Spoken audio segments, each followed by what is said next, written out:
बार खांसी होगी, बार बार जुकाम होगा, बार बार गला दुखेगा, टॉन्सिलाइटिस होगा, कान में दर्द होगा, ये सब बता।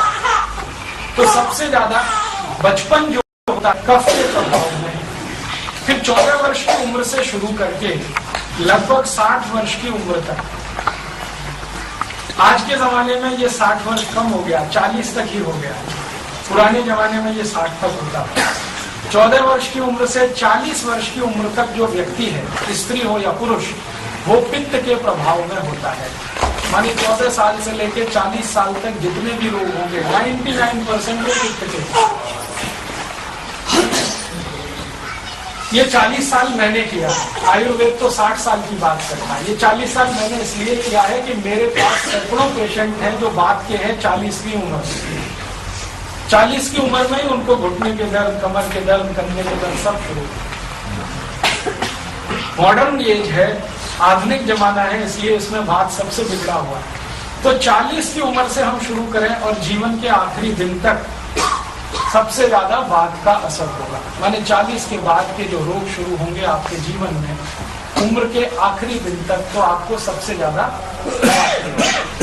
तो वात के रोग होंगे 40 प्लस, पित्त के होंगे 14 प्लस, 14 प्लस, और कफ के होंगे 1 प्लस या 0 प्लस, जो भी। इतनी मोटी बात के बाद अब हम पढ़ते हैं अष्टांग हृदय के सूत्र पर। यह भूमिका मुझे बनाना इसलिए जरूरी था कि मोटी जानकारी हमें रहे। अष्टांग हृदय में भागवत जी कहते हैं कि जिंदगी भर वात, पित्त, कफ को संतुलित रखना ही सबसे बड़ी कला है और कौशल है। सारी जिंदगी आपको एक ही काम करना है, प्रयास पूर्वक, कि हमारा वात, हमारा पित्त, हमारा कफ हमेशा सुरक्षित रहे, नियमित रहे, संतुलित रहे। जितना चाहिए उतना वात रहे, जितना चाहिए उतना पित्त रहे, जितना चाहिए उतना। तो जितना चाहिए उतना वात, पित्त, कफ हमारा रहे। तो इसके लिए क्या करना है, वो 7000 सूत्र है। उसमें से पहला सूत्र बहुत छोटा सा सूत्र है, आप लिख लीजिए, फिर मैं आपको समझाऊंगा कि इस सूत्र का मतलब क्या है और इसका असर कितना होगा। वात, पित्त, कफ को जीवन भर संतुलित रखना है तो उसका पहला सूत्र है, कभी भी खाना खाने के तुरंत बाद पानी नहीं पीना। पहला सूत्र है, कभी भी खाना खाने के तुरंत बाद पानी नहीं पीना। इतना सही सूत्र।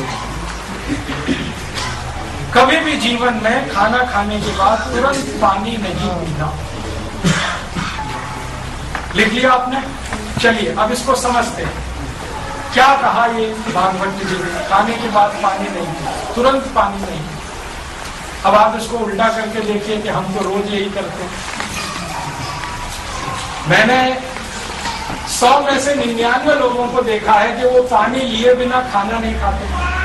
पानी पहले होता है, खाना बाद में होता है। बहुत सारे लोग तो खाने से ज्यादा पानी पीते हैं। 2-4 रोटी के टुकड़े खाए, फिर पानी फिर खाए। ऐसी स्थिति, ऐसी अवस्था में भागवत जी बिल्कुल ऐसी बात कह रहे हैं कि पानी ही नहीं पीना खाने के तुरंत। कारण क्या है, बात क्या है, क्यों नहीं पीना है, ये जानना बहुत जरूरी है। हम पानी क्यों न पिए खाने के बाद, क्या कारण है? बात ऐसी है कि हमारा जो शरीर है, ये शरीर का पूरा केंद्र है हमारा पेट। ये पूरा शरीर चलता है पेट की ताकत से, और पेट चलता है भोजन की ताकत से। जो कुछ भी हम खाते हैं वही हमारे पेट की ताकत है।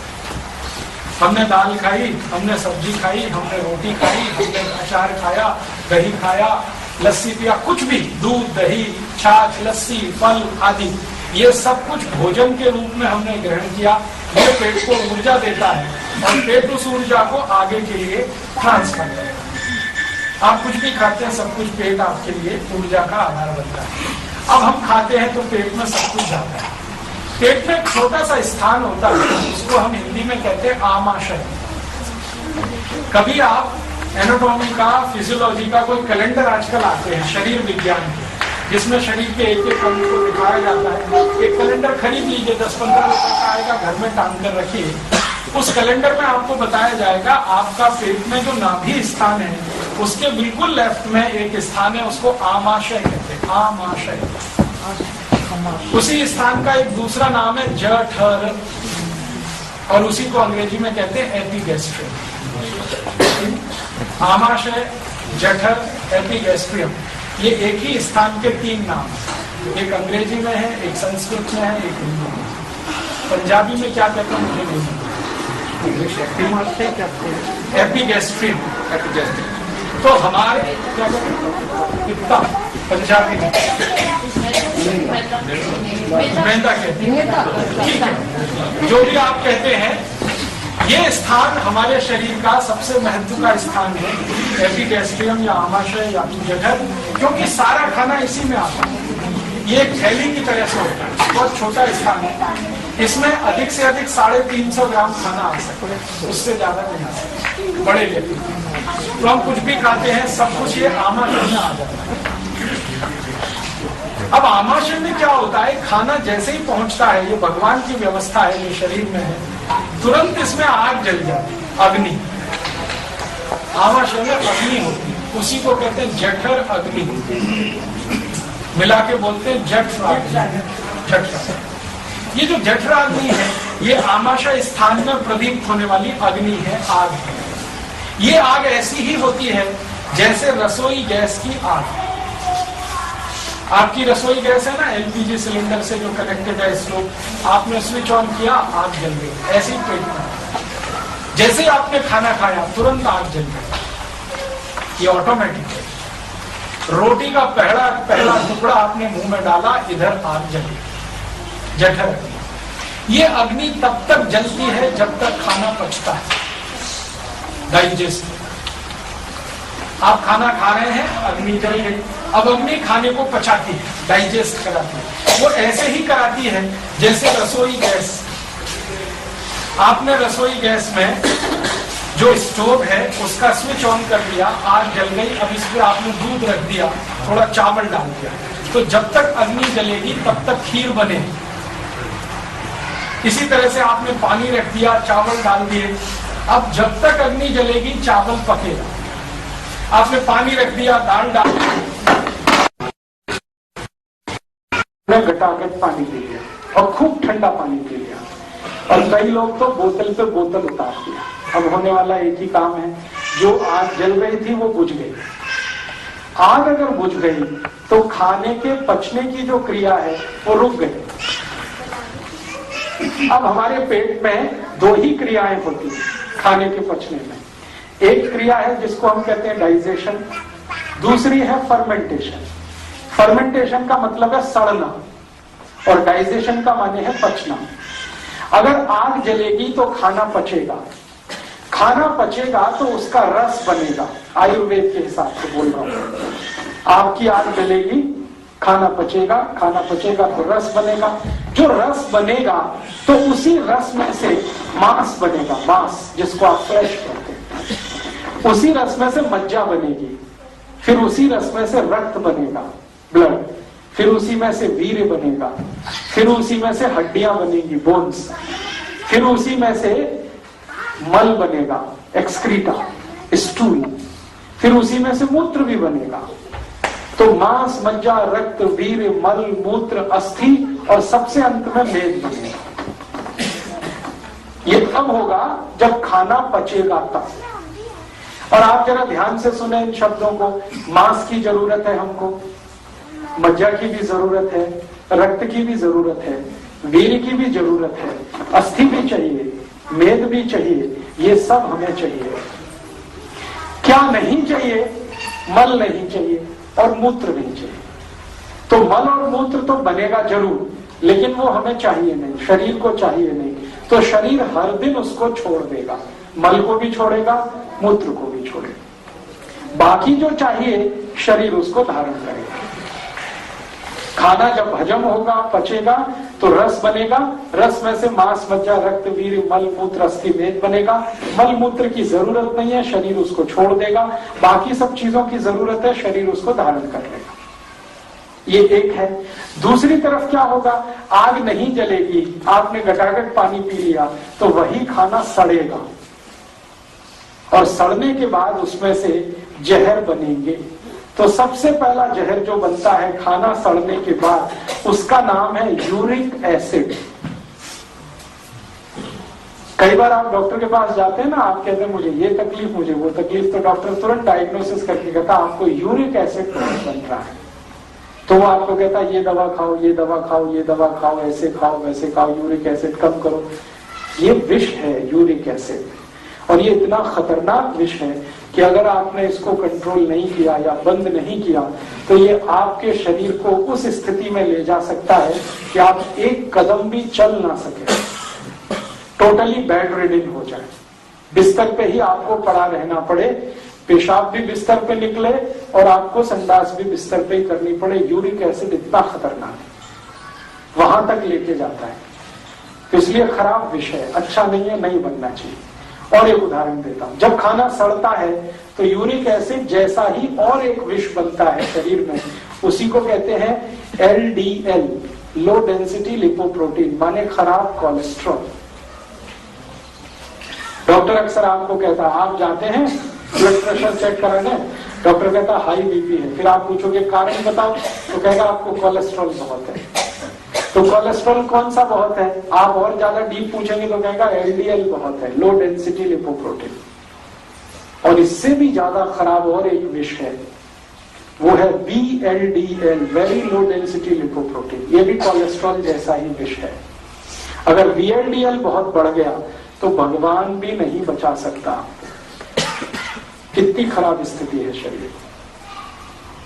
और एक उदाहरण देता हूं, खाना जब सड़ता है पेट में तो इसी में से कुछ और भी जहर बनते हैं। उन जहर के कुछ नाम हैं, अंग्रेजी में हम कहते हैं ट्राइग्लिसराइड्स। डॉक्टर आपको डायग्नोस करके कहता है कि आपका ट्राइग्लिसराइड्स बहुत बढ़े हुए हैं, समझ लीजिए विष निर्माण हो रहा है शरीर में। तो कोई यूरिक एसिड के नाम से कहे, कोई कोलेस्ट्रॉल के नाम से कहे, कोई LDL के नाम से, VLDL के नाम से कहे, या ट्राइग्लिसराइड, समझ लीजिए ये सब विष हैं। और ऐसे विष 103 हैं, मैंने आपको 4-5 नाम लिए। ये सारे विष तब बनते हैं जब खाना नहीं पचता, खाना सड़ता है। मतलब समझ लीजिए किसी का कोलेस्ट्रॉल बढ़ा हुआ है तो एक ही मिनट में ध्यान आना चाहिए खाना पच नहीं रहा है। कोई कहता है मेरा ट्राइग्लिसराइड्स बहुत बढ़े हुए हैं, तो एक ही मिनट में डायग्नोस कर लीजिए आपके खाना पच नहीं रहा है। कोई कहता है यूरिक एसिड बढ़ा हुआ, तो एक ही मिनट आपको लगना चाहिए ये समझने में खाना पच नहीं रहा, क्योंकि खाने के पचने पर इनमें से कुछ नहीं बनता। खाने के पचने पर बनता है मांस, मज्जा, रक्त, धीरे, मल, मूत्र, अस्थि, मेद, ये सब पचने पे बनता है। नहीं पचने पर क्या बनता है, uric acid, triglyceride, cholesterol, LDL, VLDL, ये सब बनते हैं। और यही आपको रोगों का कारण बना देते हैं, माने आपके शरीर को रोगों का घर बना देते हैं। तो हमें ध्यान किस बात पर देना है, जिंदगी में सबसे ज्यादा ध्यान ये देना है कि जो हम खा रहे हैं वो पूरा ठीक से पचना चाहिए। और खाना ठीक से पचना चाहिए, इसके लिए पेट में आग जलनी ही चाहिए, क्योंकि बिना आग के खाना पकता नहीं है और पचता भी नहीं। रसोई में आग नहीं है, आप कुछ नहीं बना सकते। पेट में आग नहीं है, कुछ नहीं पचा सकते। तो महत्व की बात है खाना खाना नहीं, महत्व की बात है खाने को पचाना। आपने क्या खाया, कितना खाया, ये इमैटीरियल है। कोई कहता मैंने 100 ग्राम खाया, कोई 200 ग्राम, कोई 500 ग्राम, ये इमैटीरियल है। पचाया कितना उसमें से, वो मटीरियल है, वो महत्व का है। आपने 100 ग्राम खाया और 100 ग्राम पचाया, बहुत अच्छा है। और 200 ग्राम खाया और सिर्फ 100 ग्राम पचाया, बहुत बेकार है। आपका रिपोर्ट कार्ड बहुत खराब है। 500 ग्राम खाया और उसमें से 200 ग्राम भी पचा नहीं सके तो बहुत खराब है। अगर 100 ग्राम खाके 200 ग्राम खाके पूरा पचा लिया तो बहुत अच्छा आपका रिपोर्ट कार्ड है। तो हमें ध्यान ये रखना है कि खाना खाना महत्व का नहीं, खाने को पचाना। और खाने को पचाने के लिए महत्व की चीज है अग्नि। तो अग्नि जलेगी तो खाना पचेगा। इसका मतलब खाना खाते ही पानी नहीं पिएंगे तभी अग्नि जलेगी, तभी खाना पचेगा, तभी उसमें से मांस, मज्जा, रक्त, वीर्य, मलमूत्र बनेगा। तो ये सूत्र दिया गया, खाना खाते ही तुरंत पानी नहीं पीना। कितनी देर तक? हाँ, बहुत अच्छा सवाल है। यही सवाल आना ही चाहिए आपके मन में कि ठीक है, बात तो अभी समझ में आ गई कि खाने के तुरंत बाद तो पानी नहीं पीना, लेकिन कितनी देर तक। अब ये जो देर वाला किस्सा है इसको समझ लें। हम जब खाना खाते हैं उसके पचने की 3 अवस्थाएं हैं। पहली अवस्था यह है कि जो कुछ आपने ठोस खाया और द्रव खाया, ये दोनों एक दूसरे में मिक्स होता है, सॉलिड और लिक्विड। अब सॉलिड और लिक्विड एक दूसरे में मिक्स होता है तो खिचड़ी बनता है, उसको पेस्ट कहते हैं अंग्रेजी में, हिंदी में कहें तो खिचड़ी। तो आपके शरीर में खाया हुआ सॉलिड और लिक्विड दोनों एक दूसरे में मिक्स होता, पेस्ट बनता। ये पेस्ट बनने की अवस्था 1 घंटे 30 मिनट तक रहती है शरीर में, और 1 घंटे 30 मिनट तक ही अग्नि भी जलती है पेट में। अग्नि का सबसे बड़ा काम है खिचड़ी बनाना, सॉलिड और लिक्विड को मिला के उसको पेस्ट में बदल देना, ये अग्नि का मुख्य काम है। 1 घंटे 30 मिनट के बाद अग्नि अपने आप कम हो जाती है, बुझ तो नहीं जाती है लेकिन कम हो जाती है। उसके बाद क्या होता है, उसके बाद आपके खाने का रस बनना शुरू होता है। अब आप जानते हैं कि जब भी किसी चीज का रस बनेगा तभी उसमें पानी की जरूरत आएगी। आपको अगर मैं ये कहूं कि आम का रस बनाइए, तो आम का छिलका उतारेंगे, फिर उसका पल्प निकालेंगे, गूदा निकालेंगे, फिर पानी मिलाएंगे, तभी रस तैयार होगा। वो पानी चाहे दूध के रूप में मिलाए या सीधे पानी मिलाए। चीकू का मैं कहूंगा आपको रस निकालिए, तो आप वही करेंगे, पल्प निकालेंगे, फिर पानी मिलाएंगे। जब भी रस निर्माण होता है बिना पानी के नहीं होता, तो पेट में भी रस का निर्माण बिना पानी के नहीं होने वाला। तो जब 1.5 घंटे के बाद ही रस बनना है, तो आप खाना खाने के 1.5 घंटे के बाद ही पानी पीना। कुछ लोग ऐसे हैं दुनिया में जिनको खाना खाने के 1 घंटे के बाद ही रस बनने लगता है, कुछ ही लोग हैं, बाकी सबको नहीं बनता। जो लोगों को 1 घंटे में बनने लगता है वो लोग हैं जो बहुत मेहनत करते हैं, खेत में हल चलाते हैं, फावड़ा चलाते हैं, पत्थर तोड़ते हैं, सड़क पर रिक्शा खींच के ले जाते हैं, हाथ गाड़ी लेके जाते हैं। जो बहुत मेहनती लोग हैं उनको पेट में खाना खाने के 1 घंटे में ही रस बनने लगता है। तो वो लोग जो ज्यादा मेहनत करते हैं वो खाने के 1 घंटे बाद ही पानी पी सकते हैं। लेकिन जो आपके जैसे मेरे जैसे लोग हैं, कम मेहनती हैं, हमको 1.5 घंटे बाद ही पानी पीना अच्छा है। तो क्लियर हो गया, खाने के तुरंत बाद पानी नहीं पीना है, 1.5 घंटे के बाद पानी पीना। और 1.5 घंटे के बाद कितना पानी पीना है, जितनी इच्छा करे उतना, 1 गिलास, 2 गिलास, 3 गिलास, 5 गिलास, आपकी जितनी कैपेसिटी है पीने की, जितनी प्यास लगी है उतना आप पी सकते हैं। बहुत अच्छा। अब ये तीसरा सवाल आ गया। तीसरा सवाल ये आ गया कि खाने के पहले पी सकते हैं क्या? खाने के बाद का तो समझ में आ गया 1.5 घंटे में। खाने के पहले वाली बात समझनी है। खाने के पहले हम पानी पी सकते हैं, जितना चाहे उतना पी सकते हैं, लेकिन समय का उसमें ध्यान रखना है। खाना खाने से 48 मिनट पहले,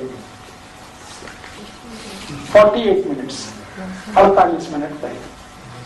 आप बोलेंगे ये 48 मिनट का क्या कैलकुलेशन है, 1 घंटा क्यों नहीं कहा मैंने, 48 मिनट क्यों कहा, 50 मिनट भी कह सकता था। बात ऐसी है कि जब आप पानी पीना शुरू करते हैं तो पानी मुंह में जाता है और बाद में सभी अंगों में जाता है, मांस में भी जाता है, मज्जा में भी, सब जगह जाता है, रक्त में भी जाता है। और अंत में पानी जो सरप्लस होता है, माने जरूरत से ज्यादा होता है शरीर को, वो मूत्र पिंड में आके इकट्ठा हो जाता है। बाद में आप यू मूत्र के साथ उसको बाहर निकाल देते हैं। तो मुंह में पानी शुरू किया, मूत्र पिंड तक आने में उसको 48 मिनट ही लगता है। तो आयुर्वेद में ये कहा गया कि जब ये 48 मिनट पूरा हो जाए और वो मूत्र पिंड में स्थिर हो जाए तो पेट तो खाली हो गया ना, तभी खाना खाना। माना खाने के पहले 48 मिनट में आप पानी पी सकते हैं, जितना चाहे उतना पी सकते हैं, 1 गिलास, 2 गिलास, 3 गिलास, क्वांटिटी आपकी कैपेसिटी के ऊपर है। तो खाने के पहले पानी पीना है तो 48 मिनट में, खाने के बाद पीना है तो 1.5 घंटे में। अब आखिरी प्रश्न आएगा खाने के बीच में। बीच में पीने के लिए कहा गया है कि कोई मजबूरी है, कोई इमरजेंसी है तो पी सकते हैं 1 या 2 घूंट। वो इमरजेंसी मजबूरी क्या हो सकती है, मान लो खाना खाते खाते गले में फंस गया, अब मजबूरी आ गई, तो आप पानी पी सकते हैं 1 सिप या 2 सिप, ठीक है। और एक मजबूरी आ सकती है, खाना खाते खाते खांसी आ गई तो फिर समस्या आ गई, तो भी आप 1-2 सिप पी सकते हैं।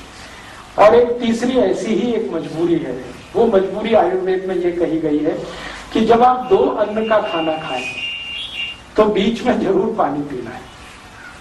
2 अन्न का खाना मतलब रोटी खा रहे हैं गेहूं की, और चावल भी खाना है आपको। चावल एक अन्न है, गेहूं दूसरा अन्न है। मक्के की रोटी खा रहे हैं और उसके साथ चावल खा रहे हैं, मक्की एक अन्न है, चावल दूसरा अन्न है। बाजरी की रोटी खा रहे हैं और चावल खा रहे हैं, बाजरी एक अन्न है, चावल दूसरा अन्न है। ज्वार की रोटी खा रहे हैं तो ज्वार एक अन्न है, चावल दूसरा है। तो जब भी दो अन्न का खाना आप खाते हैं तो एक अन्न खाने के बाद दूसरा खाने से पहले थोड़ा पानी जरूर पीना। अनिवार्य? हाँ, अनिवार्य है। नहीं पिए तो नुकसान कुछ नहीं होगा, लेकिन पिएंगे तो फायदा बहुत होगा। खाने के बाद पानी कैसे पीना, घटाघट पीना? मैं बताऊंगा, एक एक करके बताऊंगा।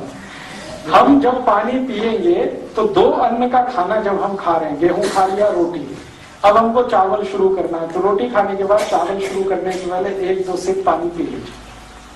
क्यों पी लें? आपके पेट में एंजाइम्स जो है ना पचाने के लिए, वो अलग अलग है। गेहूं को पचाने के लिए अलग एंजाइम्स हैं, चावल वाले अलग हैं, मक्की के अलग हैं, बाजरी के अलग हैं, ज्वार के अलग हैं, सभी अन्न को पचाने के लिए एंजाइम्स अलग हैं। तो जब आप रोटी खा रहे थे गेहूं की, तो रोटी वाले एंजाइम सक्रिय हैं, वो एक्टिव है, रोटी को पचाने के लिए सारी व्यवस्था कर रहे हैं।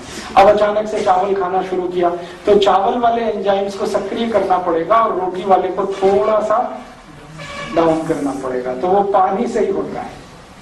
तो इसलिए 1-2 घूंट पानी पी लीजिए, तो फिर चावल वाले एंजाइम सक्रिय हो जाएंगे चावल खाने के समय। ऐसे ही चावल के बाद और कोई तीसरा अन्न खा रहे हैं तो फिर बीच में थोड़ा सा पानी पी लीजिए। ये पानी बीच में जो पीना है वो 1-2 सिप से ज्यादा नहीं है। मिक्स करके खाते रहते हैं, एक तो मजबूत है। इस पर मैं उत्तर दूंगा, लेकिन थोड़ी देर के बाद।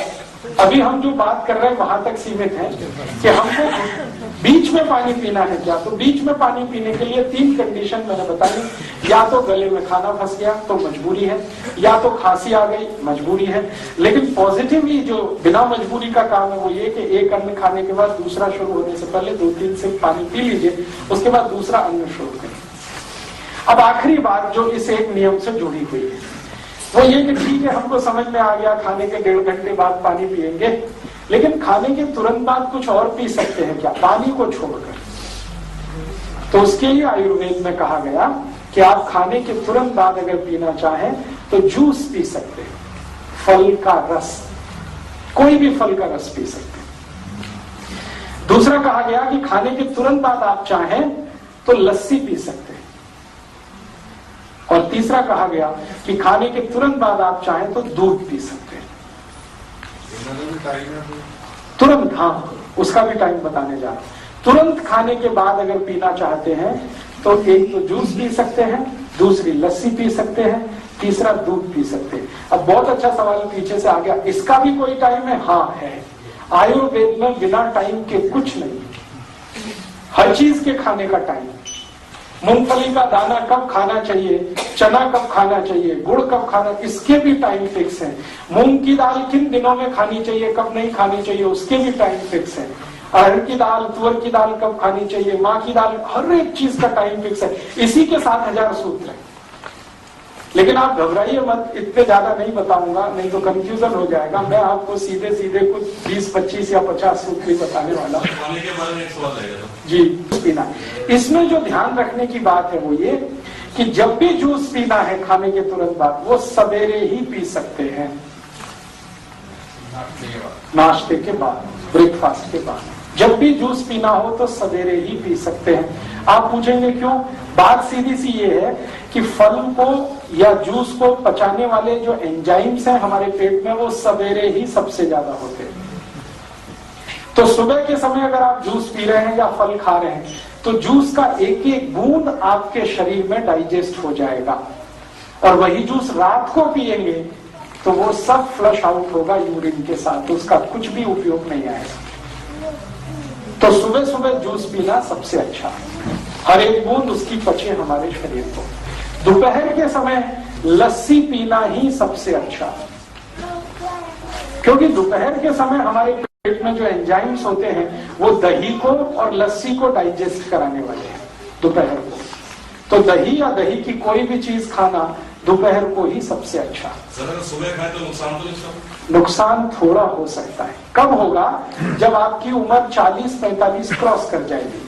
40-45 तक तो क्या मैंने बताया, पित्त का प्रभाव है। पित्त का प्रभाव ऐसा प्रभाव होता है जो दूसरे सबको कंट्रोल कर लेता है। सर ऐसे सुबह यहाँ गांव में तो 2 गिलास लस्सी पीते हैं। हाँ, तो उस पर भी मैं आऊंगा थोड़ी देर में। जो 2-2 गिलास लस्सी पीते हैं ना, वो काम भी बहुत करते हैं, आपसे ज्यादा करते हैं, मुझसे ज्यादा करते हैं। उनको अभी बोलो कि 5 एकड़ का खेत जोतना है तो वो चले जाएंगे, मेरी तो हिम्मत नहीं, आधे एकड़ में ही बैठ जाऊंगा। तो जो गांव में अभी मेहनत कर लेते हैं, हिम्मत उनमें है, उनके लिए तो कुछ चीजें एक्सेप्शन में आ जाती है। मैं बात कर रहा हूं आपकी, आपसे मतलब जो शरीर श्रम ज्यादा नहीं करते हैं, शहर में रहते हैं, ऐसे लोगों के लिए मैं आयुर्वेद के नियम की बात कर रहा हूं। जो बहुत श्रम करते हैं उनके लिए नियम बिल्कुल अलग है। तो अभी हम इतनी सी बात पे अपने को केंद्रित करें। दूध पिएंगे रात को, लस्सी पिएंगे दोपहर को, जूस पिएंगे सवेरे। दूध का सबसे अच्छा समय है सूर्यास्त के बाद। जब तक सूरज रहता है दूध को पचाने वाले एंजाइम्स पेट में नहीं आते। जैसे ही सूरज डूब जाता है दूध को पचाने वाले एंजाइम्स पेट में जबरदस्त होते हैं। हाँ, तो अब माताओं को ये परिवर्तन लाना पड़ेगा और आपको अपने बच्चों को सवेरे जूस पिला के स्कूल भेजना पड़ेगा।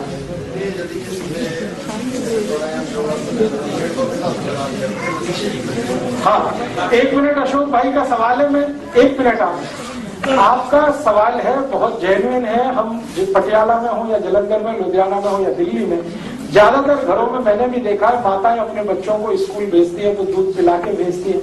ये जितनी माताएं अपने बच्चों को स्कूल भेज रही हैं दूध पिलाकर, इन सबसे मेरी प्रार्थना है कि उनको जूस पिलाकर भेजें। बच्चे ठीक ही कहते हैं, सुबह नहीं पीना चाहते। हाँ, इसलिए नहीं कि उनके शरीर में इच्छा नहीं होगी, क्योंकि एंजाइम्स नहीं है, आप जबरदस्ती पिलाते हैं। सुबह के समय किसी भी बच्चे की दूध पीने की इच्छा नहीं होती, आप मार के पीट के जबरदस्ती अपना फोर्स दिखाकर उसको पिला देते हैं। इच्छा क्यों नहीं होती? क्योंकि पेट में एंजाइम्स ही नहीं है उसको पचाने वाले, इसलिए इच्छा भी नहीं होती। तो वो सही है, इच्छा नहीं होती उसकी, तो आप उसकी इच्छा का सम्मान करिए। बस उसको सवेरे जूस पिलाना शुरू कर दीजिए। जूस नहीं पी सकता है तो फल खिलाना शुरू कर दीजिए। सवेरे का समय फल और जूस के लिए आप फिक्स कर दीजिए। दोपहर को जब वो स्कूल से लौटते हैं तो दही का समय फिक्स कर दीजिए। आप उनको दही खिलाइए, लस्सी खिलाइए, मट्ठा पिलाइए, जो पीना। और शाम का समय फिक्स कर दीजिए दूध का। ये जो नाश्ते में हम चाय कॉफी लेते हैं, हाँ, एक मिनट उस पर मैं आ जाऊंगा, 1 ही मिनट लगेगा। पहले एक नियम जो क्लियर हो जाए हम सबको बोलिए। छोटे बच्चे दूध मांगते हैं। देखिए, मैं एक खुद ही करने जा रहा हूँ। आप 1 मिनट के लिए बस शांत रहें, धैर्य रखें। मैं जो कहने जा रहा हूँ उसको ध्यान से सुन लें। ये जो नियम है जो मैंने बता दिया, ये सामान्य लोगों के लिए, ठीक है। अब इसमें कुछ एक्सेप्शंस है। मैंने आपसे कहा ना हर नियम में कुछ एक्सेप्शन होता है। इसमें पहला एक्सेप्शन ये है कि जो बच्चे माँ के दूध पर निर्भर हैं, लगभग 2 से 2.5 साल की उम्र तक, कई बच्चे 3 साल की उम्र तक माँ के दूध पर निर्भर, उनके ऊपर ये नियम लागू नहीं होता। भागवत जी ने आगे इसी नियम को एक्सप्लेन किया। वो कहते हैं कि जो पूरी तरह से माँ के दूध पर निर्भर है, उन बच्चों पर ये नियम लागू नहीं होता। माने उनको एक्सक्लूड करके आप बात करिए। माँ के दूध पर निर्भर बच्चों को तो जब भूख लगेगी उनको दूध पीना है, क्योंकि उनके शरीर में 3 साल तक तो दूध वाले ही एंजाइम्स हैं। दही वाले एंजाइम्स तो 3 साल के बाद बनना शुरू होते हैं उनके शरीर। दाल, सब्जी आदि आदि को पचाने वाले एंजाइम्स 1.5-2 साल के बाद ही बच्चों के शरीर में आना शुरू होते हैं। उसके पहले तो सिर्फ दूध और दूध के ही एंजाइम्स हैं उनको पचाने के लिए। तो जो बच्चे माँ के दूध पर निर्भर हैं, उनको छोड़कर सभी के ऊपर ये नियम लागू होगा। कहते हैं 5 साल या 5 से 15 साल के बच्चे रात को दूध नहीं देना चाहिए, वो बेड बैटिंग करेंगे। हाँ, अब ये जो बेड बैटिंग है ये डिसीज है। बेड बैटिंग जो है, रात को बिस्तर में पेशाब करना, ये बीमारी है। इस बीमारी को ठीक करना ही पड़ेगा। दही जो है वो एसिडिक है, अम्लीय है, और दूध जो है वो क्षारीय है, एल्कलाइन है। तो जो क्षारीय चीजें हैं, इसको और दूसरे तरीके से मैं समझाने की कोशिश करें। जितनी क्षारीय चीजें हैं वो सब आप सूरज डूबने के बाद खाइए, तो शरीर को बहुत काम करती है। और जितनी अम्लीय चीजें हैं एसिडिक, वो सब सूरज निकलने के बाद खाइए तो शरीर को बहुत लाभ करती है। अम्लीय माने एसिडिक, थोड़ी खट्टी, दही थोड़ा खट्टा होता है ना, हल्का खट्टापन उसमें आता है, कितना भी ताजा हो तो भी हल्का खट्टापन उसमें होता है। तो हल्की खट्टी, ज्यादा खट्टी, रस वाली, ये सब चीजें अम्लीय हैं। और जिनका स्वाद थोड़ा कसैला होता है या नॉर्मल होता है, जैसे पानी, जैसे दूध, वो नॉर्मल स्वाद के हैं और बाकी सब कसैली चीजें हैं। तो ज्यादा कसैली चीजें सब क्षारीय हैं, एल्कलाइन है। तो क्षारीय चीजों को खाने के लिए आयुर्वेद कहता है रात का समय सबसे अच्छा, सूरज डूबने के बाद।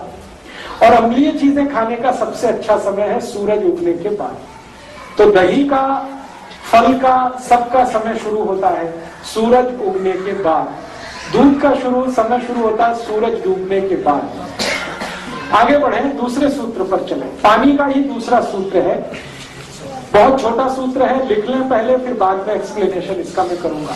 पानी हमेशा, जी चाय की बात हो गई, चलो चाय ही पढ़ लेते हैं पहले, चाय ही। चाय के बारे में जानकारी दे दूं मैं। चाय जो है ना, आपके देश का उत्पादन नहीं है, पहली बात जानकारी के लिए बता। अंग्रेज आए थे जब इस देश में, तो चाय का पौधा साथ में लाए थे और उन्होंने भारत में कुछ ऐसे स्थान हैं जो अंग्रेजों के अनुकूल, जहां ठंड ज्यादा पड़ती है, उन स्थानों पर, पहाड़ियों पर चाय के पौधे लगवा दिए, तो उसमें से चाय होने लगी। अंग्रेज अपने साथ चाय लेके आए थे, भारत में चाय कभी हुई नहीं। 1750 के पहले इस देश में एक भी चाय का कहीं नामो निशान नहीं था। ब्रिटिशर्स आए ईस्ट इंडिया कंपनी लेकर, तो उन्होंने चाय के बागान लगाए, उन्होंने अपने लिए लगाए। क्यों लगाए? चाय एक मेडिसिन है, इस बात को ध्यान से सुनिए। चाय एक मेडिसिन है, लेकिन सिर्फ उन लोगों के लिए जिनका ब्लड प्रेशर लो रहता है, सिर्फ उन लोगों के लिए जिनका ब्लड प्रेशर लो रहता है चाय मेडिसिन है। और जिनका ब्लड प्रेशर नॉर्मल और हाई रहता है, चाय उनके लिए जहर है।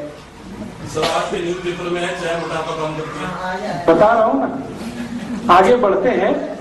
चाय उन सब के लिए जिनको ब्लड प्रेशर कम रहता है अमृत है, मेडिसिन है, लो बीपी वालों के लिए। लेकिन चाय उन सब के लिए जहर है जिनको बीपी हाई रहता है या नॉर्मल रहता है। अब अंग्रेजों की एक समस्या है, आज भी है, वो हजारों साल से। सभी अंग्रेजों का बीपी लो है, सिर्फ अंग्रेजों का ही नहीं, अमरीकियों का भी, कैनेडियन लोगों का, फ्रेंच लोगों का, जर्मन लोगों का, स्वीडिश लोगों का, डेनिश लोगों का, सबका बीपी लो है। कारण क्या है?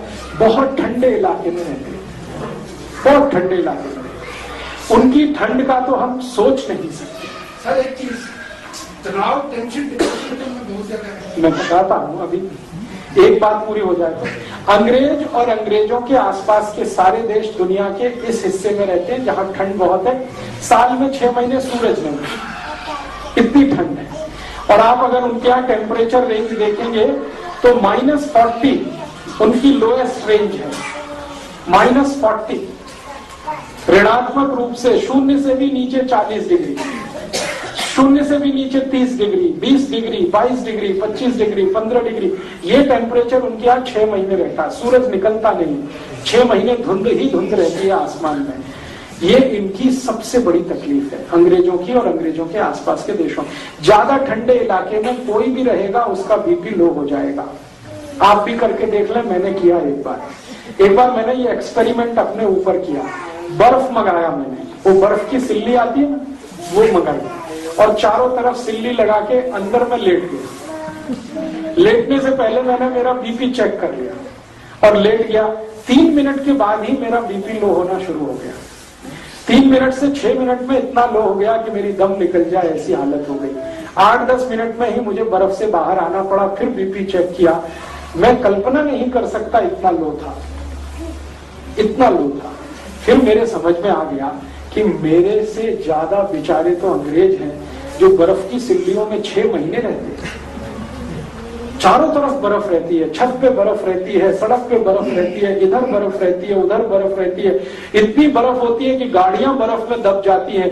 फिर उनको स्पेशल अभियान चलाना पड़ता है बर्फ को तोड़ने का। सारी सरकारों का बड़ा बजट तो बर्फ तोड़ने में खर्च होता है, कनाडा, अमेरिका वगैरह में।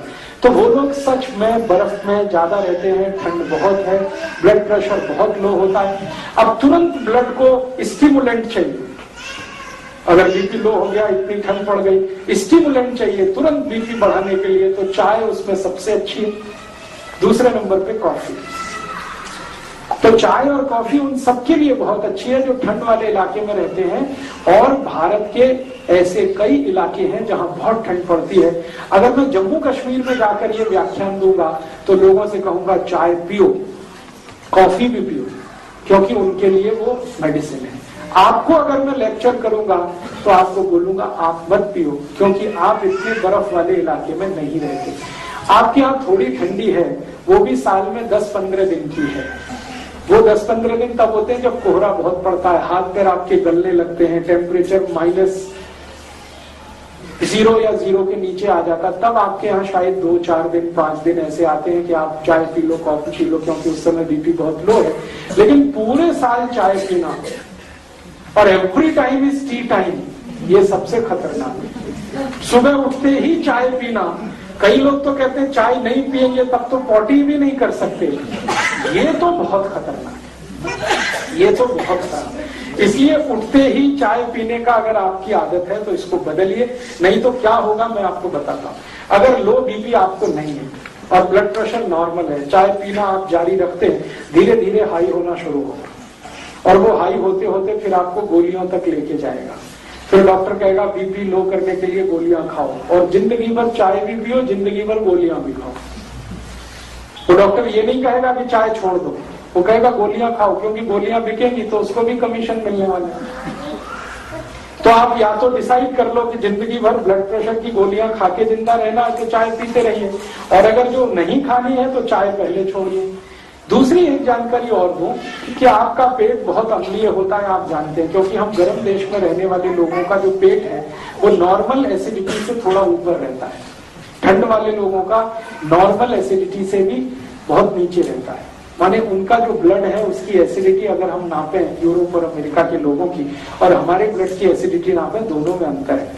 अगर हम पीएच स्केल को जानते हैं तो हमारा ब्लड जो है ना वो 7.5 के आसपास, 7.4, 7.3, कभी कभी 7.2, कभी 6.8 तक चला जाता है एसिडिटी में। लेकिन यूरोप और अमेरिका में तो +8 और 8 के आगे रहता है। तो उनका ब्लड जो है ना थोड़ा सा एल्कलाइन है यूरोपियन लोगों का, और चाय एसिडिक है। तो एल्कलाइन ब्लड को थोड़ा एसिडिक करने में चाय उनको मदद करती है, इसलिए उनके लिए वो मेडिसिन है। हमारा ब्लड पहले से ही थोड़ा एसिडिक है और पेट भी हमारा एसिडिक है, और हम चाय पी के और ज्यादा एसिडिक उसको बनाते हैं, और ज्यादा अम्लीय बनाते हैं, तो जीवन का सर्वनाश करते हैं। इसलिए चाय आपके लिए नहीं है। और मैं एक आखिरी जानकारी आपको दे दूं, भगवान ने जो चीजें आपके नजदीक में पैदा की हैं वही आपके खाने पीने के लिए अच्छी हैं। जो चीजें आपसे हजारों मील दूर पैदा होती हैं वो आपके लिए अच्छी नहीं। आपको खाने पीने को जितना लगता है वो सब 20 किलोमीटर के दायरे में होता है। आप पटियाला को केंद्र बनाकर 20 किलोमीटर का एक सर्कमफ्रेंस बना दीजिए, आपकी जरूरत की हर चीज वहां होती है, वो आपके लिए सबसे अच्छी है। और हजारों मील दूर नीलगिरी की पहाड़ियों में जो चाय होती है या कर्नाटक के कुर्ग एरिया में जो कॉफी होती है वो आपके लिए मुफीद नहीं है, अनुकूल नहीं, क्योंकि हर वस्तु आबो हवा के हिसाब से होती है। जहां जिसकी जरूरत है वहीं वो चीज होती है। कुर्ग एरिया में कॉफी की बहुत जरूरत है क्योंकि लो बीपी है, तो वहां कॉफी होती है। पटियाला और आसपास में कॉफी का कितना भी प्लांटेशन करेंगे होगी नहीं, क्योंकि कॉफी की हमें जरूरत नहीं है। ये तो गड़बड़ी क्या हो गई कि ट्रांसपोर्टेशन के साधन इतने हो गए तो दुनिया में जहां भी जो कुछ होता है हम उसे हासिल कर लेते हैं, लेकिन वो शरीर के अनुकूल नहीं। अब एक और छोटी सी बात कि हमारे आसपास के जानवरों और पक्षियों को जरा ऑब्जर्व करें, वो चाय पीते हैं क्या? मैंने बहुत पिला के देखा है, नहीं पीते। कोई पक्षी चाय नहीं पीता, कोई पक्षी कॉफी नहीं पीता, मेरे घर का पालतू कुत्ता भी नहीं पीता, वो भी मुंह इधर उधर कर देता है। चाय रख दो इधर उधर करेगा, दूध रख दो फट से पी जाएगा, फट 1 मिनट नहीं लगता। बिल्ली को पिला के देखा, कुत्ते को पिला के देखा, वो भी नहीं पीते, उनको भी इतना सेंस है। हम तो इतने सेंसलेस हो गए, अपने को समझते तो बहुत होशियार हैं कि हम बहुत इंटेलिजेंट, प्रॉब्लम हमारी इंटेलिजेंसी की नहीं है, सेंसलेस हो गए। तो आप थोड़े सेंस में वापस आइए, चाय कॉफी छोड़िए। फिर आप बोलेंगे कैसे छूटेगा? स्वामी जी का एक सूत्र बताता हूँ चाय छोड़ने का। स्वामी जी कहते हैं चाय पीकर जो नुकसान आपने किया है उसकी भरपाई भी हो जाएगी और चाय भी छूट जाएगी। चाय पीकर आपने किया आपके ब्लड को एसिडिक बना लिया, अम्लीय बना लिया, अब इसको वापस आपको क्षारीय बनाना पड़ेगा। तो सबसे अच्छी चीज है अर्जुन छाल का पाउडर, उसका काढ़ा बना के पीजिए, चाय जिनको छोड़ दी है। घर आने वाले को सत्कार कैसे करें? वो बोलेगा क्या छाल का पाउडर दे रहे हो? बहुत अच्छा। शुरुआत तो हमें करते हैं चाय की। आप जो चाय छोड़ना चाहते हैं और जिन्होंने चाय पीकर नुकसान कर लिया अपने शरीर का, वो नुकसान फिर ठीक करना चाहते हैं, उसके लिए सबसे अच्छी आयुर्वेदिक दवा है अर्जुन छाल। आप जानते हैं अर्जुन छाल कहीं भी मिलती है, 35-40 रुपए किलो की है, बहुत सस्ती है। चाय तो 150 रुपए किलो है, ये तो 35-40 रुपए किलो है। स्वामी जी का यहाँ अगर केंद्र होगा, सेवा केंद्र, वहां से ले लीजिए। अर्जुन छाल का पाउडर मिलता है, उसको काढ़ा बनाइए। काढ़ा बनाना आप सब जानते हैं, पानी में डाल के उबाल दीजिए, थोड़ा उसमें चाहे तो शक्कर मिला दीजिए, गुड़ मिला दीजिए, बहुत अच्छा तैयार होता है। टेस्ट उसका चाय का ही जैसा है और रंग भी चाय के जैसा है। उसमें दूध भी डाल सकते हैं, गुड़ या चीनी जो भी डाल के, और उसको पी लीजिए लगातार। 15-20 दिन आपने पी लिया तो मैं आपको 99% गारंटी देता हूँ चाय छूट जाएगी। और चाय पीकर जितना नुकसान आपने कर लिया वो सारा नुकसान उससे कवर हो जाएगा।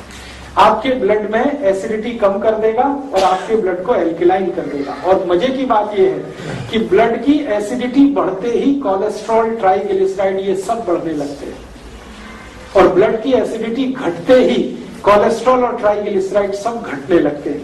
माने हार्ट अटैक से बचना है तो भी अर्जुन की छाल ही चाहिए आपको। तो चाय का सबसे अच्छा विकल्प है। और एक अच्छा विकल्प है, अर्जुन की छाल बहुत क्षारीय है, एल्कलाइन है। ऐसी कोई भी चीज जो एल्कलाइन है वो आप पीना शुरू कर दीजिए चाय के विकल्प के रूप में। जैसे जीरा है ना, जीरा बहुत एल्कलाइन है, जीरे का काढ़ा बनाइए। जीरे का काढ़ा कैसे बनता है? जीरा पानी में डालिए, उबालिए, थोड़ा गुड़ मिला दीजिए और थोड़ा उसमें पुदीने का पत्ते का चटनी वटनी मिला दीजिए, ये बहुत एल्कलाइन हो जाता है। फिर इसको पी लीजिए चाय की तरह से। ऐसे ही आपके घर में अजवाइन है, अजवाइन बहुत एल्कलाइन है, बहुत क्षारीय है। एल्कलाइन का काढ़ा बना लीजिए, अजवाइन का काढ़ा बना लीजिए गुड़ मिला के, और जीरा भी डाल सकते हैं उसमें। धनिया पत्ता, पुदीना पत्ता दोनों एल्कलाइन है, उनकी चटनी डाल दीजिए, बहुत अच्छा तैयार होगा। तो ऐसे 20 तरह के काढ़े हैं। एक हमारे भारत देश में गायत्री परिवार नाम की बड़ी संस्था है, उनका एक प्रज्ञा पेय आता है, वो भी बहुत एल्कलाइन है, वो चाय का बहुत अच्छा विकल्प है। स्वामी जी ने भी एक विकल्प लाया है, दिव्य पेय, वो सभी एल्कलाइन चीजें हैं उसमें, चुन चुन कर उन्होंने एल्कलाइन चीजें उसमें रखी हैं। वो दिव्य पेय चाय का बहुत अच्छा विकल्प है। तो विकल्प है, अच्छा विकल्प है, तो फिर जहर क्यों खाना? और अगर रिश्तेदार आते हैं, रिलेटिव्स आते हैं, तो उनको आप कहते हैं अतिथि तो देवता है, तो देवताओं को जहर तो नहीं पिला सकते, देवताओं को तो अमृत ही पिला सकते हैं ना, राक्षसों को जहर पिला सकते हैं। तो आप देख लीजिए आपके अतिथि राक्षस है कि देवता है। अगर आप मानते हैं कि वो राक्षस हैं, खूब चाय पिलाइए, खूब कॉफी पिलाइए, जल्दी मार डालिए उनको। और अगर आप मानते हैं कि नहीं वो देवता है, तो बिल्कुल चाय मत दीजिए, बिल्कुल कॉफी मत दीजिए, दिव्य पेय दीजिए, अर्जुन की छाल का पाउडर दीजिए, जिंदा रखिए उनको। ये आप तय करिए, आप मैं छोड़ता हूँ। हम दूसरे सूत्र की तरफ जा रहे थे, फिर से जी हाँ, बहुत अच्छा सवाल। जिनको सुबह जूस पीने से कोल्ड होता है, बस इतना सा छोटा काम करें कि जूस में काला नमक डाल दें। काला नमक आप सबके घर में, तो कभी कोल्ड नहीं होगा। दूसरा, जूस में थोड़ा सा अदरक का रस डाल दें, कभी भी कोल्ड नहीं होगा। और तीसरा और आखिरी, जूस में थोड़ा चूना डाल के पिया, जिंदगी में कभी भी कोल्ड नहीं होगा। मात्रा बहुत थोड़ी सी। काला नमक होगा तो कनक के दाने के बराबर काला नमक, 1 गिलास जूस में। चूने की मात्रा भी कनक के दाने के बराबर 1 गिलास जूस में। और अदरक का रस, अगर 1 गिलास दूध है, सॉरी जूस है, तो 1/4 चम्मच अदरक का रस। तो या तो अदरक का रस मिला लें, नहीं तो काला नमक मिला लें, नहीं तो चूना मिला लें। जिनको जूस पीने से कोल्ड होता है, सर्दी होती है, ये सबके लिए नहीं है, ये सिर्फ उनके लिए। हम थोड़ा आगे बढ़े, दूसरे सूत्र पे बात करें। पानी को हमेशा, ये दूसरा सूत्र आप लिख लिया, शायद नहीं लिखा तो फिर रिपीट कराओ। पानी को हमेशा घूट घूट कर पीना, पानी को हमेशा घूट घूट कर पीना, सिप सिप करके पीना, ये है दूसरा सूत्र। कभी भी पानी गटागट नहीं पीना, एक साथ मुंह में लोटा लगा के गटागट गटागट, ये बहुत खराब तरीका पानी पीने का। पानी पीने का तरीका है वैसे ही जैसे गर्म दूध पीते हैं, एक सिप लेते हैं, फिर थोड़ी देर रुकते हैं, फिर दूसरा सिप, फिर रुकना, फिर तीसरा सिप, ऐसे पानी पीना है। आप पूछेंगे क्यों पीना है, समझ लीजिए इस बात को, क्यों पीना है। बात ऐसी है, थोड़ी देर पहले से चर्चा चल रही है, हमारा जो मुंह है ना, ये बहुत बड़ा फैक्ट्री है, बहुत बड़ा प्रोडक्शन यूनिट है। किसका? लार का। लार जिसको अंग्रेजी में आप स्लाइवा कहते हैं, और एक अंग्रेजी में सैलिवा भी कहते हैं, एक ब्रिटिश इंग्लिश है, एक अमेरिकन इंग्लिश है, सैलिवा, स्लाइवा, लार। ये लार का सबसे बड़ा उत्पादन केंद्र है मुंह, और ये 24 घंटे काम करता है, इसकी कोई छुट्टी नहीं है, ना संडे है ना हॉलीडे है। दिवाली, दशहरा, हमेशा ये प्रोडक्शन यूनिट हमारी चलती रहती है। रात को आप सो जाते हैं तो भी ये फैक्ट्री चलती रहती है, और ये फैक्ट्री इतनी लार बनाती है कि आप सोच नहीं सकते। लीटर में नापेंगे तो 1-2 नहीं, 10 लीटर एक दिन में 24 घंटे। तो ये लार बनाने का काम मुंह में चलता रहता है। जीभ उसमें सबसे ज्यादा मदद करती है, जीभ के साथ कुछ लार ग्रंथियां हैं वो भी काम करती है। आपको सुनकर ताज्जुब होगा, फिजियोलॉजी एनाटॉमी का एक इंफॉर्मेशन आपको दे रहा कि मुंह में 1 लाख लार ग्रंथियां हैं, 1 लाख लार ग्रंथियां हैं मुंह में, और ये रात दिन काम कर रही है तो लार बन रही है। अब ये जो लार बनती है हमारे मुंह में, ये पूरी तरह से क्षारीय है, एल्कलाइन है, पूरी तरह से एल्कलाइन। कभी भी आप इसको मुंह से निकाल के टेस्ट कर सकते हैं लिटमस पेपर से, ये एल्कलाइन है। और पेट में हमेशा अम्ल बनता है, और पेट की फैक्ट्री भी चालू रहती है हमेशा अम्ल बनाने में। एपिगैस्ट्रियम में अम्ल बनता है, उसको हाइड्रोक्लोरिक एसिड भी कहते हैं हम सब। तो पेट में बनता है अम्ल, एसिड, मुंह में बनती है लार, एल्कलाइन। ये लार है एल्कलाइन और अम्ल है एसिडिक, ये दोनों मिक्स हों तो एक दूसरे को न्यूट्रल करते हैं। तो भगवान ने व्यवस्था ऐसी बनाई है कि पेट के अम्ल में मुंह की लार जाकर मिलती रहे ताकि एसिड को न्यूट्रलाइज करे, नॉर्मल रखे, एसिड बढ़ने ना पाए। इसलिए व्यवस्था ऐसी है कि जो भी लार बनेगी वो अंदर जाएगी, लार बनेगी अंदर जाएगी, बनेगी अंदर जाएगी, बनेगी अंदर जाएगी। ये हमारे शरीर में चलता रहता है। इसलिए कहा यह गया है कि पानी को अगर आप घूट घूट कर पी रहे हैं, सिप सिप करके पी रहे हैं, तो ज्यादा मात्रा में लार अंदर जाएगी। और एक साथ घटाघट पानी पी रहे हैं तो बहुत थोड़ी सी लार अंदर जाएगी। 1 गिलास पानी आपने 2 सेकंड में खत्म कर दिया तो थोड़ी सी ही लार जाएगी, लेकिन उसी 1 गिलास पानी को 3-4 मिनट धीरे धीरे पिएंगे तो ज्यादा लार जाएगी। पानी पीने का सबसे अच्छा तरीका बताया गया आयुर्वेद में कि 1 सिप पानी मुंह में भरना, फिर उसको घुमाना चारों तरफ, और घुमा के फिर पूरी लार उसमें मिक्स हो जाए, फिर पीना। फिर 1-2 मिनट वेट करना, 1-2 मिनट में फिर उतनी लार बन जाएगी, फिर पानी को मुंह में लेना, फिर घुमाना, फिर पीना। ये तरीका आदर्श है, आइडियल है, ऐसे पानी पीना। आप बोलेंगे फायदा सबसे बड़ा ये है कि बार बार लार अंदर गई तो पेट का एसिड आपने न्यूट्रल कर लिया। जिनका एसिड न्यूट्रल होता है उनको लाइफ में वात, पित्त, कफ तीनों न्यूट्रल रहते हैं, बढ़ ही नहीं सकते, घट भी नहीं सकते, और जिंदगी भर आप निरोगी रह सकते हैं। ये इतना पावरफुल सूत्र है कि सिर्फ पानी को घूट घूट करके पीना। मैंने इस सूत्र पर बहुत एक्सपेरिमेंट किए, और मेरे अलावा दुनिया के बहुत सारे वैज्ञानिकों ने एक्सपेरिमेंट किए। मैं अमेरिकन यूनिवर्सिटी, एक अमेरिकन इंस्टीट्यूट है जॉन हॉपकिंस इंस्टीट्यूट, वहां पर 2 साइंटिस्ट हैं, नेफ्रोलॉजिस्ट हैं, उनसे मेरा कंप्यूटर के माध्यम से दोस्ती हो गया, ईमेल के थ्रू। मैंने उनकी एक बार वेबसाइट पे क्लिक किया, वो दोनों साइंटिस्ट 12 साल से एक ही एक्सपेरिमेंट कर रहे हैं, दोनों नेफ्रोलॉजिस्ट हैं, माने किडनी रोग के विशेषज्ञ। उनका ये एक्सपेरिमेंट है कि पानी घटाघट पियो तो क्या होता है और पानी घूट घूट पियो तो क्या होता है। 12 साल से वो एक ही काम में लगे। 12 साल के बाद उन्होंने रिजल्ट दिया है और उसकी पूरी थीसिस तैयार की है। वो ये कहते हैं कि पानी जो घटाघट पिए तो रोग ही रोग शरीर में। वो बोलते हैं सबसे ज्यादा संभावना है एपेंडिसाइटिस की, दूसरी संभावना है प्रोस्टेट एनलार्जमेंट की, वो कहते हैं कि ये प्रोस्टेट के जितने भी प्रॉब्लम्स हैं, अपेंडिसाइटिस के जितने भी प्रॉब्लम है, ये सब मैक्सिमम उन लोगों को है जो घटाघट पानी पीते रहते हैं। और वो कहते हैं कि जो घूट घूट पानी पी रहे हैं, वो कहते हैं दिस इज आइडियल। और वो कहते हैं कि भारत तो बहुत लकी है कि इस नियम का भारत को 3500 साल से ज्ञान है, हमको तो अभी पता चला 12 साल पहले कि पानी घूट घूट पीना।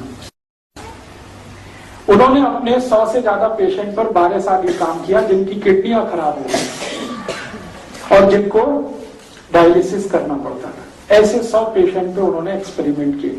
उनका कहना है कि जितने पेशेंट को घूट घूट पानी पीने को उन्होंने बोला, सभी को डायलिसिस देर में हुआ। माने जैसे हर दिन डायलिसिस लगता है ना, घूट घूट पानी पीने लगे तो 2 दिन के बाद, 3 दिन के बाद, 6 दिन के बाद, 10 दिन के बाद, 15 दिन के बाद वो समय बढ़ता ही गया और अंत में 3-3 महीने में एक बार डायलिसिस उनको करना पड़ा और 6 महीने में करना पड़ा। और जो घटाघट पानी पीते हैं उनको हर दिन या हर दूसरे दिन डायलिसिस पे लग जाता। तब उन्होंने थीसिस तैयार किया। वो थीसिस को उन्होंने, एक बहुत बड़ी मैगजीन आती है लेंसेट, उसका नाम है, लंदन से छपती है, उसमें दिया वो थीसिस। मैंने पढ़कर फिर उनको कांटेक्ट किया कि आपको ये पता कैसे चला घूट घूट पानी पीने का। तो उन्होंने कहा कि हमको किसी इंडियन ने बताया था जो अमेरिका में रहता है और हमने उसको सीरियसली ऑब्जर्व करने के लिए ये किया था। तो मैंने कहा हमारे भारत में तो 3500 साल पहले ये पता। उन्होंने कहा हाँ हमें मालूम है, लेकिन भारतवासी इसका पालन नहीं करते, इसका बहुत अफसोस है। अब वो दोनों इसका प्रचार करने में लग गए। वो कहते हैं पानी को घूट घूट पियो तो किडनी भी अच्छी रहेगी, लीवर भी अच्छा रहेगा, सब कुछ अच्छा रहेगा। तो आप इसको हमेशा याद रखिए कि पानी को घूट घूट पीना ही सबसे उत्तम है।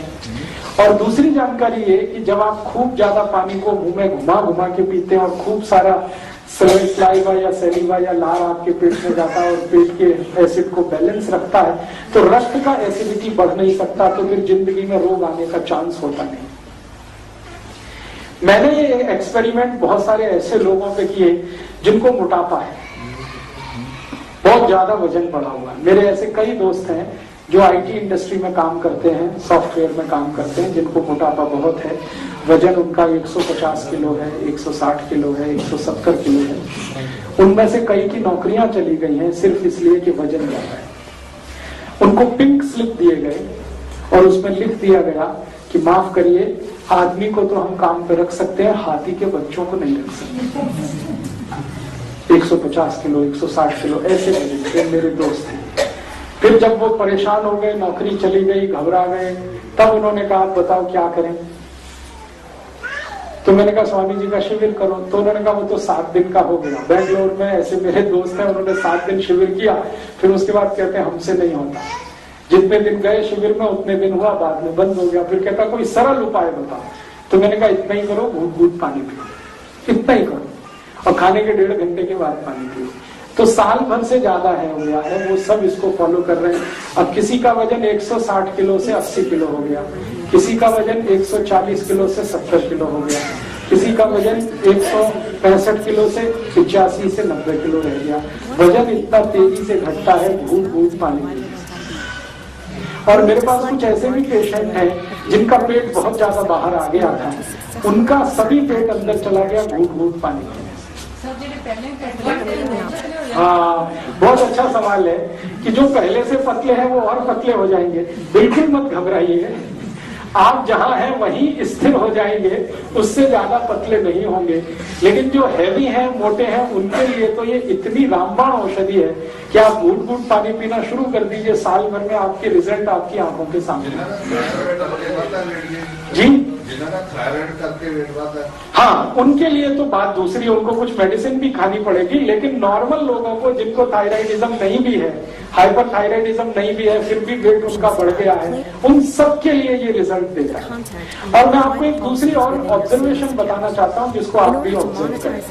मनुष्य को छोड़कर जितने भी पक्षी और पशु हैं, सब घूम घूम कर पानी पीते हैं। किसी चिड़िया को देखो पानी पीते हैं।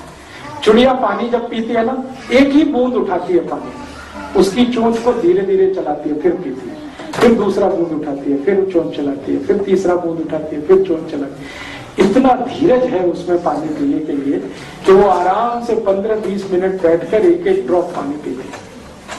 कुत्ते को देखो, चाट चाट के पानी पीता है। शेर को देखो, चीते को देखो, भालू को देखो, मैक्सिमम जानवर चाट कर पानी पीते हैं, या चिड़िया एक एक ड्रॉप पानी पीती है। इसलिए कोई भी चिड़िया, कोई भी पक्षी ओवरवेट नहीं, किसी को डायबिटीज नहीं, किसी को अर्थराइटिस नहीं है, कोई कैंसर से नहीं मरता, किसी को अनिद्रा की समस्या नहीं है, इंसोम्निया, रात को नींद सबको आती है, सब 6 बजे सोने चले जाते हैं और सुबह 6 बजे उठ जाते हैं। सारे डिसीज और सारी तकलीफें आदमी को ही है, क्योंकि छोटी छोटी बातें वो नहीं समझता।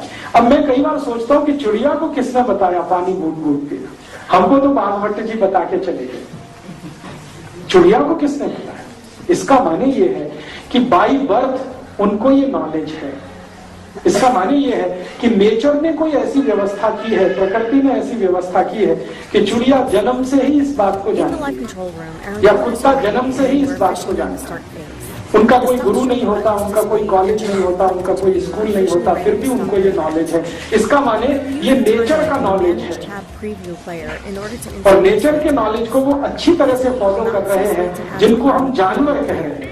और जो इंसान है वो नेचर के नॉलेज को कभी भी मानता नहीं है और पहचानता नहीं, और उसको हम होशियार कहते हैं, इंटेलिजेंट कहते हैं। बार बार हम कहते हैं कि आदमी बहुत होशियार है, क्या मूर्ख आदमी, इतनी सी बात नहीं जानता पानी को घूमती है। तो आप कहेंगे हमको किसी ने नहीं बताया, चिड़िया को किसने बताया? तो हम थोड़ा सा अपने आप को समझने की कोशिश करें। जानवर और पक्षियों की तुलना में हमारा नॉलेज बेस काफी कम है, उनका नॉलेज बेस हमसे थोड़ा ज्यादा है, और वो बराबर उसको पक्के तरीके से फॉलो करते हैं। तो आप इस नियम को कोशिश करें कि आज से फॉलो करें, क्योंकि इसमें नुकसान कुछ भी नहीं, फायदे ही फायदे हैं। और इस नियम को पालन करने में सिर्फ आपकी हैबिट बदलनी है, आपको और कुछ नहीं करना। पानी को जो जैसे घटाघट पी रहे हैं, थोड़ा थोड़ा धीमे धीमे कम कम मात्रा में पीना। फिर आप कहेंगे बहुत समय लगेगा, मैंने वो भी करके देख लिया। पंजाब का जो गिलास होता है ना, वो भारत का सबसे बड़ा गिलास है। उतना गिलास पानी, पंजाब का एक गिलास तो आप जानते हैं आधे लीटर से भी ज्यादा का होता, उतना पानी मैंने एक एक चम्मच पी के देखा है, 3 मिनट ही लगता है बस, एक एक चम्मच। इसका मतलब क्या है? इसका मतलब है एक दिन में 10 गिलास से ज्यादा तो कोई भी नहीं पी सकता। तो 30 मिनट एक दिन में आपको चाहिए पानी पीने के लिए। 24 घंटे का आपके पास दिन है, 30 मिनट आप नहीं निकाल सकते घूट घूट पानी पीने के लिए? कर सकते हैं, बस ध्यान देंगे, और ध्यान देकर आप इसको शुरू करें। हाँ, अभी मैं थोड़ी देर में आता हूँ उस सूत्र पर कि कोसा पीना कि कोसा पीना।